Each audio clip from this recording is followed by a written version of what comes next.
നമ്മൾ നാളെ ഒന്നും മരിച്ചു പോവില്ല നമുക്കിങ്ങനെ തോന്നുന്നില്ലേ? ശരിക്കും നമ്മളൊന്ന് ഇരുന്ന് ചിന്തിച്ചു നോക്കിയേ. ഇന്ന് മരിച്ചുപോയ എത്രയോ ആളുകളുണ്ട്. ഓർക്കൊന്നും ഇന്നലെ തോന്നിയിട്ടുണ്ടാവില്ല അവരിന്ന് മരിച്ചു പോകുന്നുള്ള റിയാലിറ്റി. നമ്മുടെ സമ്പാദ്യം, സ്റ്റേറ്റസ്, സൗന്ദര്യം, നമ്മൾ ഇതിനെക്കുറിച്ചൊക്കെ ആയിരിക്കും കോൺഷ്യസ് ആയിരിക്കുക. പക്ഷെ നമ്മളെ പേരിൽ അവസാനം പോകുന്ന മെസ്സേജ് എന്ന് പറയുന്നത് ഇന്നാ ലില്ലാഹി വ ഇന്നാ ഇലൈഹി റാജിഊൻ എന്നായിരിക്കും. ഈ പ്രണയിക്കുന്ന ആളുകൾക്കിടയിലൊക്കെ ഒരു കോമൺ ഡയലോഗ് ഉണ്ട്, എടോ എനിക്ക് നീയില്ലാതെ ജീവിക്കാൻ പറ്റൂലടോ എന്നുള്ളത്.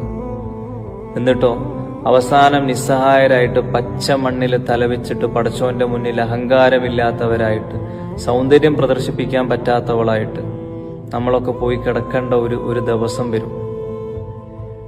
ചെയ്തു പോയ തെറ്റിനെ കുറിച്ച് ആലോചിച്ചിട്ട് പടച്ചോന്റെ അടുത്തേക്ക് കണ്ണ് നനച്ചിട്ട് പോകാൻ വേണ്ടിയിട്ട് പടച്ചോൻ ആഗ്രഹിക്കുന്നുണ്ട്.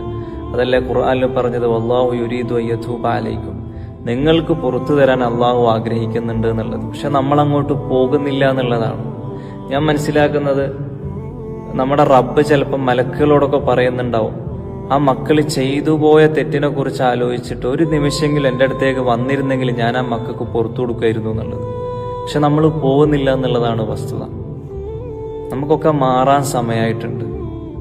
ഒരു മാറ്റം അനിവാര്യമാണ്. ഞാനീ പറയുന്നതൊക്കെ എന്നോടും നിങ്ങളോടൊക്കെ ആയിട്ടുള്ള ഓർമ്മപ്പെടുത്തലുകളായിരിക്കും. കാരണം നാളെ നമുക്ക് റബ്ബിന്റെ മുന്നിൽ എക്സ്ക്യൂസുകൾ പറയാനുണ്ടാവില്ല. അങ്ങനെ നമ്മൾ എക്സ്ക്യൂസുകൾ പറയുമ്പം പടച്ചോൻ നമ്മളോട് പറയും, ഇന്നാലിന്ന സമയത്ത് ഇന്നാലിന്ന വിഷയത്തെക്കുറിച്ചിട്ട് ഞാൻ നിങ്ങളെ ഓർമ്മപ്പെടുത്തിയിട്ടുണ്ടായിരുന്നല്ലോ, പക്ഷെ നിങ്ങൾ എന്തോ